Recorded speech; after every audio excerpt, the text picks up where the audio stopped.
Title: The Curse of the Jinn's Desert. Once upon a time, in the vast and unforgiving sands of the Sahara Desert, there was a stretch of land whispered about in hushed tones, the kingdom of the Jinn. Local nomads avoided the area, sharing tales of strange lights, haunting cries, and the mysterious disappearance of those who dared venture too far.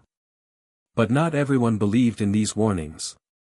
A group of 6 young adventurers, bold and skeptical, decided to uncover the truth behind the rumors.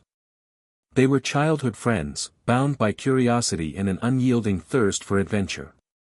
One evening, as the sun dipped below the horizon and cast an amber glow across the dunes, they set out on camels, heading deep into the heart of the Forbidden Land. The first night, a whispering wind. As darkness fell, the group set up camp beneath a canopy of stars. The desert was eerily quiet, save for the faint whistle of the wind. They laughed and shared stories, dismissing the superstitions of the locals. But as midnight approached, the air grew heavy. A strange sound echoed through the dunes, a soft, haunting melody, as though someone was singing just beyond the horizon. Ali, the most daring of the group, joked, "It's probably the wind playing tricks on us." Layla, however, felt uneasy. She insisted they move camp, but the others dismissed her fears, convincing her to stay until morning. The second day, signs of doom. The next morning, they discovered strange symbols drawn in the sand around their camp. They were intricate and unfamiliar, like ancient scripts from a forgotten language. Layla was certain they hadn't been there before. "Someone's trying to scare us," murmured Omar, but even he looked uneasy. As they pressed further into the desert, the terrain grew harsher, the dunes steeper, and the air heavier. By midday, their compass began to malfunction, spinning erratically. The group laughed nervously, trying to hide their growing fear. The second night, the shadows awakened. That night, their laughter faded. Strange occurrences unsettled them, shadows moved against the firelight, even though there was no one nearby. Whispered voices seemed to come from the darkness, speaking a language none of them understood. Suddenly, their fire extinguished, leaving them in complete darkness. Panic set in as they struggled to relight it.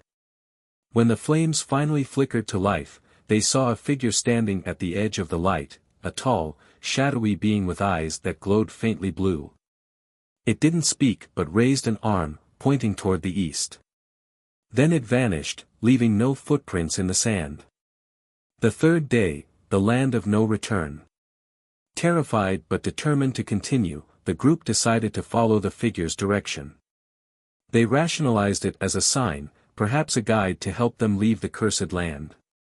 But as the sun blazed above them, their water supplies began to run low, and mirages taunted them with the promise of relief. By dusk, they stumbled upon ruins buried in the sand, what looked like an ancient city. Tall spires and arches emerged from the dunes, adorned with carvings of creatures that resembled both humans and beasts. Ali suggested exploring the ruins, but Layla begged them to leave. "This is it," she said. "This is their kingdom. We were warned." Ignoring her, the others ventured inside, their curiosity overpowering their fear. The final night, the wrath of the Jinn. As night fell, the ruins came alive.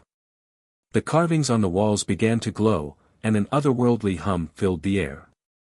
Suddenly, a powerful sandstorm erupted, but it wasn't natural. This storm moved with purpose, encircling the ruins and trapping the group inside. The air grew thick with laughter, deep, guttural, and mocking. Figures materialized in the storm, tall and menacing, their eyes glowing like burning coals. The group scattered in panic. One by one, they disappeared into the storm, their screams swallowed by the howling winds. Layla was the last one standing, clutching a small amulet her grandmother had given her for protection. She screamed a prayer into the storm, and just as the Jinn reached her, the amulet shone brightly, repelling them for a brief moment. Taking her chance, she ran. The aftermath. Layla was found days later by a caravan of nomads, delirious and dehydrated but alive. She was the sole survivor, and the stories she told chilled the hearts of all who heard them. The Jinn's kingdom is real, she would say. And it does not forgive trespassers. The area remained forbidden, its sands untouched except for the occasional trace of strange symbols that appeared and vanished with the wind. Layla lived the rest of her life warning others to stay away, her words echoing the curse of the Jinn's desert. Once you enter, you may never leave.